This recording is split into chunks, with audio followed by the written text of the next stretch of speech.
Hi, welcome to KiwaniTalk. My name is Gary Gardner, your host on this Political Eve version of our show. This is KiwaniTalk, the longest running cable access program in the world, and we're here in Dearborn, Michigan with a candidate for our state representative for a short period of time because our former state representative, who is now our mayor. Right. And so we have an opening, and there's two candidates running. We're going to interview them both. We're going to get right to it. Welcome to Albas Farhat. Yeah, thank you so much for having me, Gary, and for the Kiwanis Club for doing this. And I give you kudos for running for election. I've done it before, and it consumes all your time and all your energy. It does. Many a restless night. Many, many nights. So tell us about yourself. Where did you grow up? Where did you go to school? What do you... Yeah. I grew up in Dearborn. I went to William Ford, Woodworth, Fortson. Actually played football at Woodworth and a little bit at Fortson. Got my bachelor's at public health from University of Dearborn. Finishing my master's right now at U of M Ann Arbor in public policy at the Gerald Ford School. I grew up in Dearborn, played summer baseball in the Dearborn Baseball League, played football here. This is, where my family chose to settle and where, they chose to raise a family. So it's home. And for some reason, there's an open seat, and you decided to run. What was it that triggered Albas Farhat to run for this open seat? Yeah. Great question. For me, my entire life I've spent within government policy and public policy broadly. In 2016, I was interning with Mayor Hammoud actually in Lansing. And there I really got to hear how painful some of the experiences folks in this district had directly dealing with constituents. And those moments stuck with me. Even when I worked at a pharmacy and I saw regular people come in and skip monthly prescription medications. They had to leave it because they couldn't afford the cost. Those moments stuck with me. And I feel like there's not enough time for us to wait. To delay doing action, to delay taking on prescription drug costs or the pension tax, and also to not contribute an inclusive voice. I think, one thing, I run this campaign as the way I'd run my office. I put my cell phone number on every mailer. I put my cell phone number on every text. Everything we send out has my number on it. I think Dearborn deserves leadership that's accessible, that's going to be there, that's going to be able to respond. I wake up to call at 2 a.m. sometimes from folks that call, and that's what this is about. I'm running to be a leader for the city that can be active, to be engaged, that can be on the ground. And because I think the city deserves to have a good partner in Lansing that can work with the new administration to build out their vision and help make sure that our city is the best place to be in the state and in the nation. So as a state representative, what do you think that, there's a broad panoply of things that you've just mentioned. Mm-hmm. What do you think that you can do as a state rep for Dearborn in the short term? And hopefully I think you're going to want to go for the long term, but what do you think you can do? Yeah, so I'll state my intention from now. I'd run for re-election come August when we're successful, hopefully in March. In the short term for this seat, I'd want to revitalize that office, making sure that when residents call the office, there's somebody there that can answer and that can help them directly navigate the government gridlock, whether it's finding unemployment insurance or it's a business that's applying for grants. Let's have an office that's people-centric, people-focused, and that's delivering the best customer service possible. That's my immediate thing that I want to get done. Beyond that, on the policy side, the budget comes up. Let's hope to bring down infrastructure. Let's hope to bring money for infrastructure and bring down money for our public schools. Let's increase per pupil funding, and let's repeal the pension tax once and for all. So you've had some experience in your education and your job experience. Right. How are you going to relate that directly from your experience to the role as state representative? Yeah, so it's great that I've gotten the chance to work with a lot of stakeholders. I've gotten to work with our working unions and our working families. One of the reasons that they've put their trust in us, whether it's the American Federation of Teachers or the IBEW Local 58, many of these working unions have put their trust in us to help make the quality of life for our working families better. Because we've done it at the county level, and we've done it when we interned with Mayor Hammoud. We saw him do it. So we know the formula to get it done. And they know that we won't need a beginner's course or a crash course to do it. They know that we can, on day one, implement the kind of change that they're hoping and the kind of relief that the families in this district are hoping to get. I've worked directly on government assistance grants, navigating the CARES Act, navigating the American Rescue Plan was something I got to work hands-on with in the Wayne County Executive Office. So these things I'm familiar with, and I'm ready to take on day one. So your state representative, that covers a district, and what is that entire district that you're part of? So then right now for March, it's the entire city of Dearborn, with the exceptions of precincts 3, 5, and 9. Come August, the city gets cut up into 3 different districts. And as it is, you're a Dearborn person, born and raised.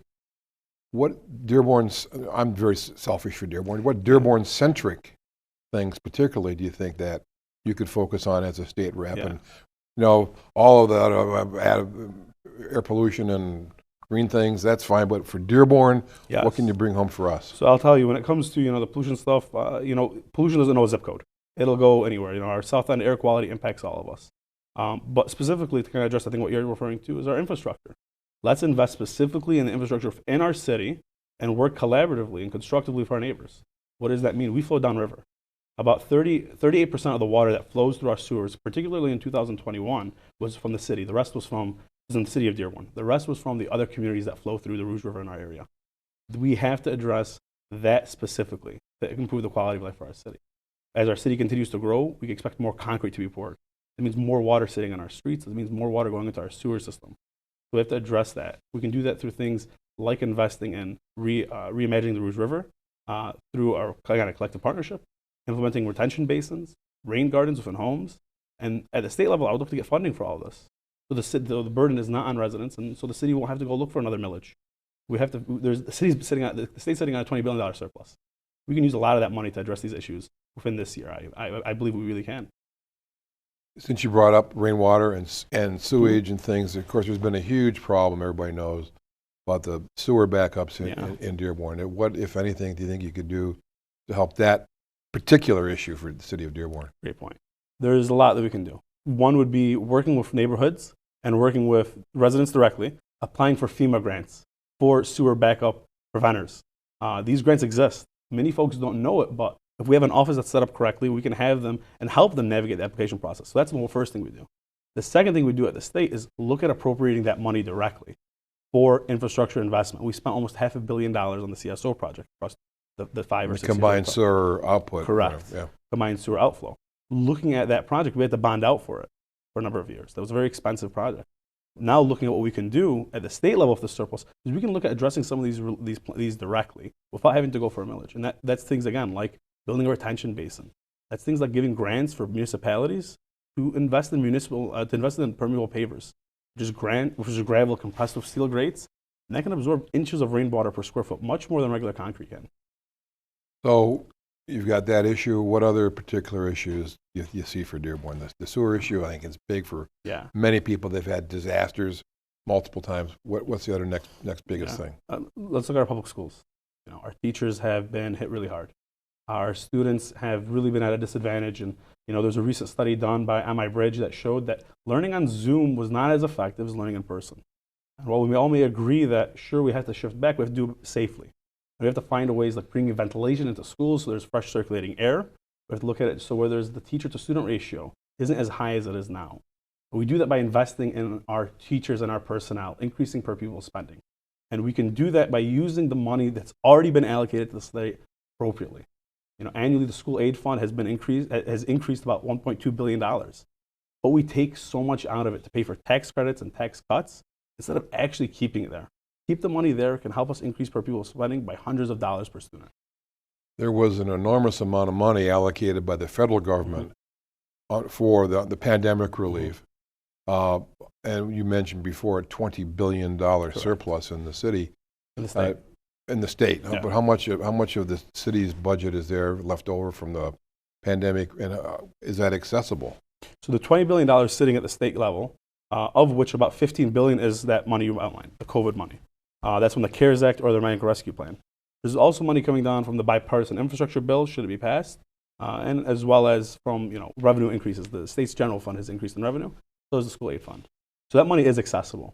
At the county, we did really creative things to use that money, like revenue swaps, so we can spend it on direct stimulus grants for frontline workers who are impacted, and for our businesses, and even for rental assistance and utility assistance. At the state level, we can work hand in hand with the governor and the leadership there, both across the aisle. I'm proud to say there are, we have bipartisan support is a good thing. It's good to have bipartisan support. It's good to work across the aisle, and it's good to bring people together. When working families and even our unions, they agree that we can get wins across the aisle. So when we look at that money, it is accessible. Most of, if not all of it, can be accessible. Municipalities, some of them ran deficits, and we can use that money to help cover their debt. We can also use that money to invest in one-time construction projects that otherwise would be too expensive for any municipality to carry alone. So getting back again to the more Dearborn-centric thing, and so biggest thing on people's mind is taxes. Yeah. And what you're thinking on property taxes, Prop A, and those type of things. Yeah, I actually love this question because it ties into the vision we had on our website, actually. So we have an education platform on our website right now. And part of it has to do with what I mentioned earlier, the school aid fund. If we look at our taxes, they're so high because of the millage rate levied by our schools. Our schools are really bottlenecked in terms of how they can raise money. But if we look at keeping money in the school aid fund, that increases per pupil spending. And per pupil spending is the cash flow our schools rely on to hire personnel, pay for benefits and staff. And by allowing there to be more money in the school aid fund and allowing it to be spent on what it should be spent on, schools would have to go out for less and less bonds each time, which will help bring down property taxes. If the schools get the funding that they've already been allocated, and all we have to do is make sure it's being spent appropriately. That's all we really, that's one step that we have to do, is making sure it's being spent where it should be spent. That's in our school aid fund. And not on corporate tax cuts, and not on corporate credits, but in our school aid fund. Schools will have to go out for less bonds each time. And it makes our property taxes cheaper across the board. And it's specifically in Dearborn, because our millage rate is the highest in the state, if not. I'm about to have you reach towards the third rail of school funding and about should the dollars follow the student from public schools to charter schools to private schools or religious schools. Yeah, I'll tell you, I think we have to focus on improving our public schools. Our public schools are a robust part of what it makes this country so great. We have to ensure that children have the opportunity to access education at the public level. I think right now what the issue is too often that our charter schools are not held to the same standards, same regulations, or even the same operating conditions that our public schools have to operate under. That to me is a big red flag. So before any public dollars go there, we have to ensure that they're being held to the same standards, if not higher standards in certain cases, and to ensure that they're actually having accredited teachers teaching these courses. That's a major issue, especially in Michigan, where we lead the nation in charter schools that open and close within the same year. That's an issue, and that's a major red flag. Before any public dollars go to any charter school, we have to get that settled up first before we can even consider that. So, all of us, we're down to our last minute. Yeah. The time went by really quickly when we were having fun. We're going to have another candidate on after the break. Yeah. What do you want to say directly to the people of the city of Dearborn? I appreciate that. I'll tell this to the folks. I was that student who sat in an overcrowded classroom and watched their teacher have to buy material. I was that student. I was the guy who had to clean out his basement this summer. And then not just my basement, but my grandparents' and my neighbor's basement. I know what it's like to live through these things. I watched individuals have to give up prescription medications that they need, whether it be insulin or heart medications, because of the cost of prescription drugs. For me, I take this very seriously, and I look to be a state rep not just for 8 months, but for the foreseeable future, to bring consistent wins and consistent relief for the residents of this district, and to hopefully improve the quality of life and continue to make Dearborn the best place to live, work, and play in the state and hopefully in the nation. What day is the primary? March 1st, and I'd be honored to have your vote. And if they want to get a hold of you, where can they reach you? Better yet, 313-585-3486. That's my personal cell. Or go to votefarhat.com. And if you go to contact, my cell's there too in case you need it. But you can see everything else there as well. Albert Farhat, best of luck to you. Thank you, my friend. Congratulations on getting into the race, and get out there and vote in the primary. Your vote has the most impact at primary time. Get out there and don't abuse or not abuse that privilege. Thank you. Bye.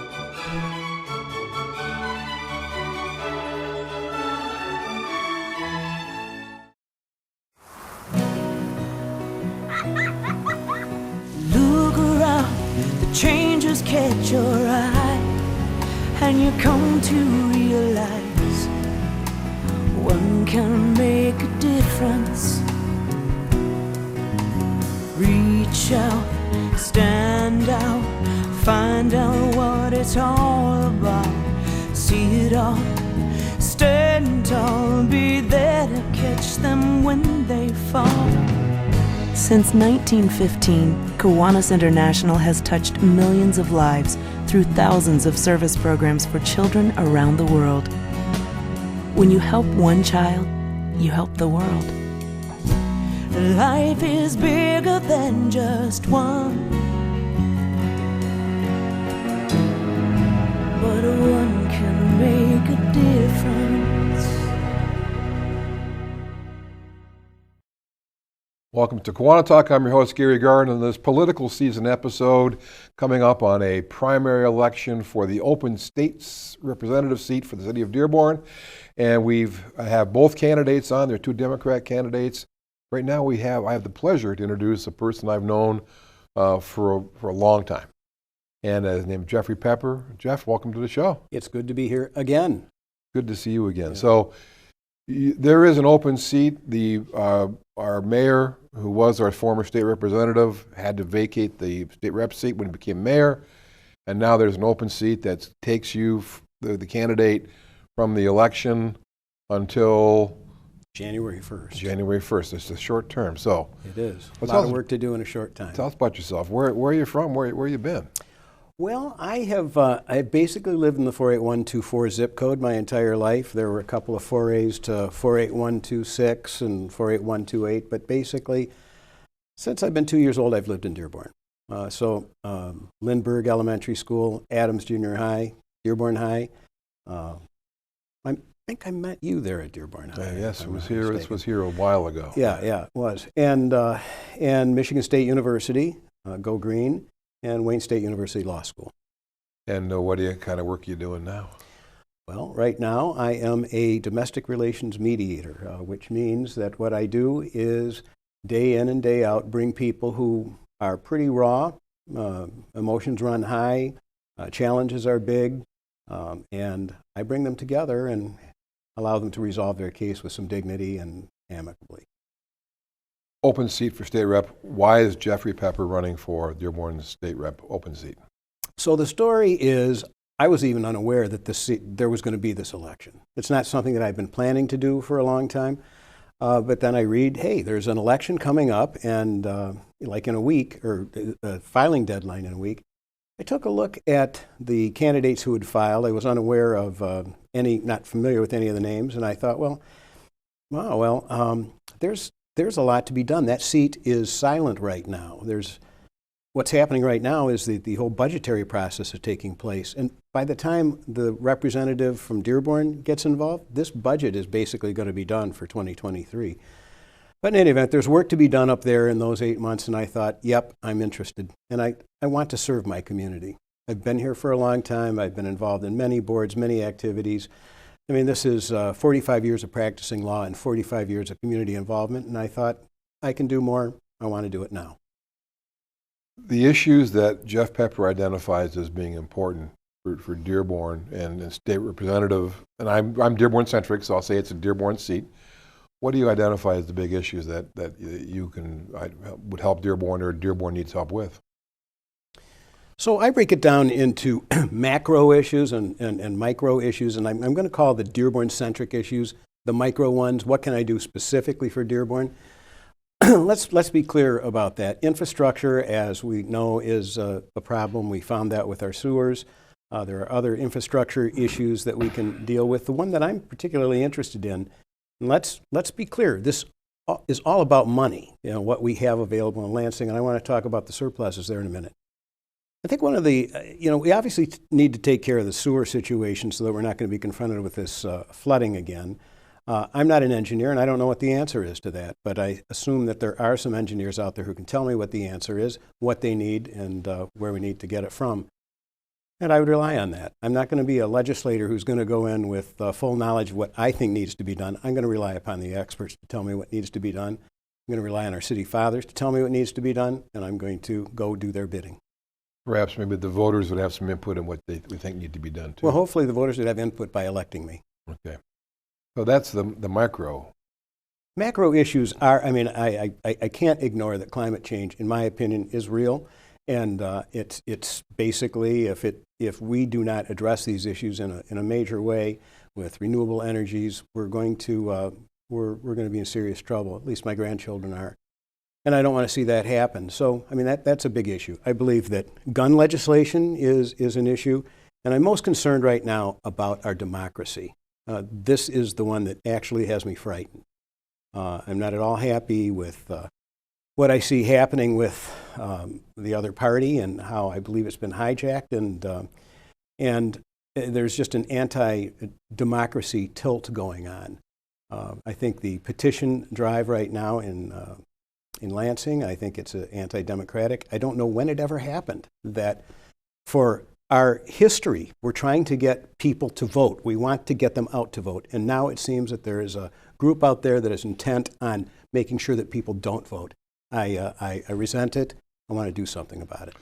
Okay, so if you identified some issues, and how can your input, what would you, perhaps taking your mediator skills and your attorney's practicing skills, how would you be able to address those issues? So that's kind of interesting. So yes, I do have two sets of skills. I have advocacy skills. I practiced law. I did jury trials. I appeared thousands of times before judges with an attempt to persuade them that my client was right.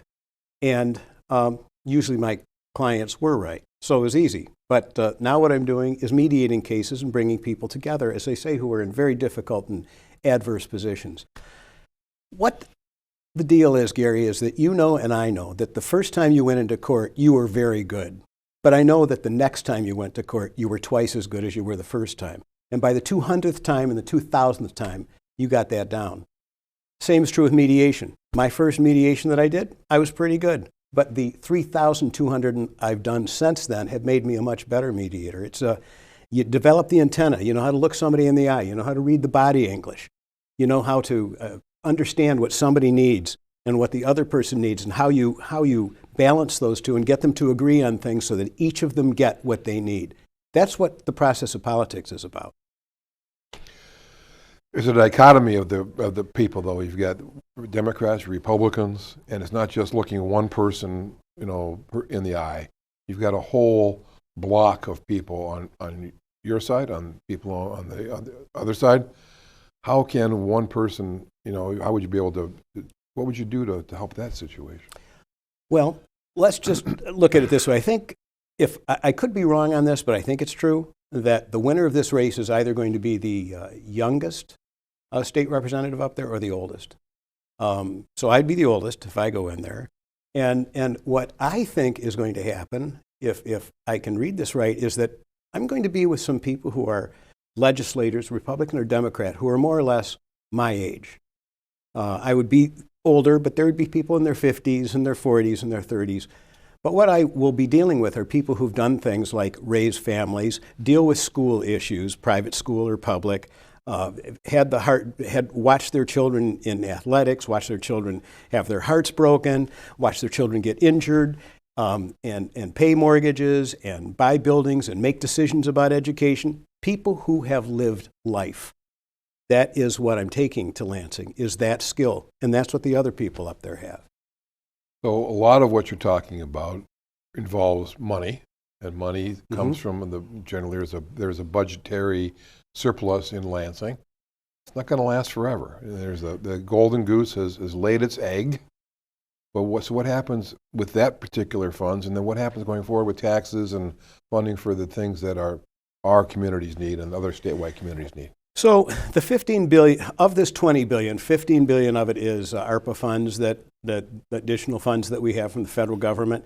I'm going to tell you, most of those funds are restricted spending anyway, and they're already allocated. It's not just $15 billion sitting out there, have fun. And then the other $5 billion comes from the fact that our state recovery took place faster than anticipated.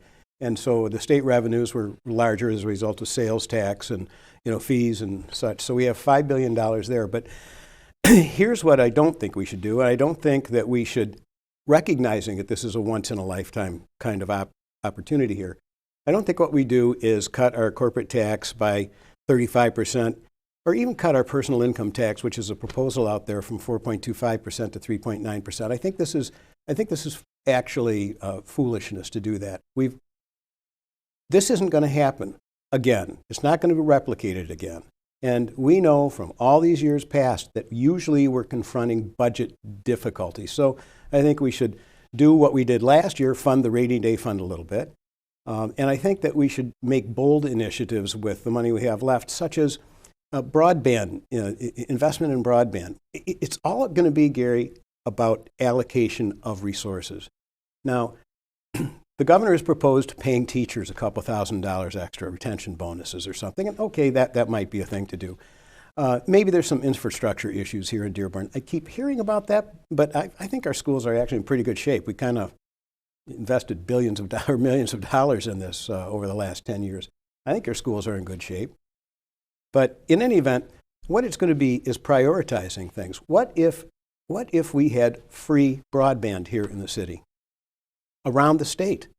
I think about what educational opportunities that's going to provide for children at home, in addition to being in school. I think that's something that we should look into, is providing that kind of utility service.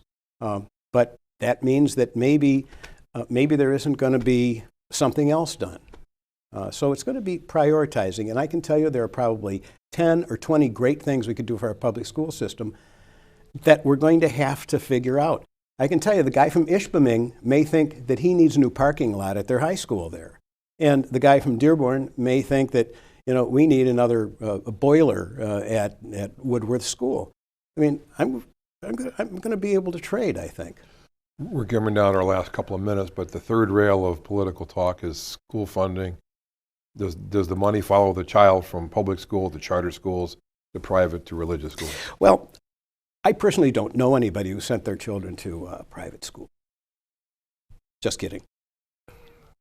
But I will say this, that I agree with my my opponent on that. I'm not in favor of vouchers. I'm not in favor of our public schools are a constitutional provision, and we need to shore them up. People should certainly be free to go ahead and send their children to private schools, whether they're religious or Montessori or what have you. And certainly we do have shared programs that our public schools are obligated to provide children of private schools, whether they be music or education, psychological services. I mean, we do have that kind of sharing going on already. But to me, a voucher program probably takes away needed funds from our public schools. I'd be opposed to it. But let me say this, I certainly hear the other side of it. And this is a thing that I have to consider, and that is, I do hear that, and you can tell me what the other side is, and I think you probably have a position on this, is that, well, you are actually depriving children of the opportunity to get a better education by not allowing a voucher program. I hear that side of it, and it perhaps makes the public schools a little bit lazy. I hear that side of the argument. I don't buy it, but I'm there to listen to both sides. We're down to our last 45 seconds. What do you, Jeff Pepper, want to say directly to the voters of the city of Dearborn? Okay, so here's what I think it is. The idea is that the state representative has got to go up there in a short period of time and do something. There are 54 days of session, actually. That's all between the time of the election and the time of the end of the year. And you need somebody who can hit the ground running, somebody with experience. I have done the following in my life. I have represented people. A state representative represents people. I have read laws and interpret them. That's what the legislature does. I have delivered services to people. That's what the legislature does. I have experience, and that's kind of critical in this day and age. I will go there and hit the ground running because I have wisdom from living life. My opponent, he's getting his master's in public policy, and I think that's great. I have a PhD in life. Jeff Pepper, congratulations on making the decision to run. Best of luck in the election on March 1st. Any way people can get a hold of you? Or? Yeah. Well, I can't give you my cell phone number because my wife's in the audience. But yes, I do have an office campaign number. It's 561-1241. And Very it's good. 313. Jeff Pepper, best of luck to you. Congratulations, right. and best of luck on March 1st. Thank you very much. Thank you very much. All right. Thank you. Get out March 1st. Vote. Bye-bye.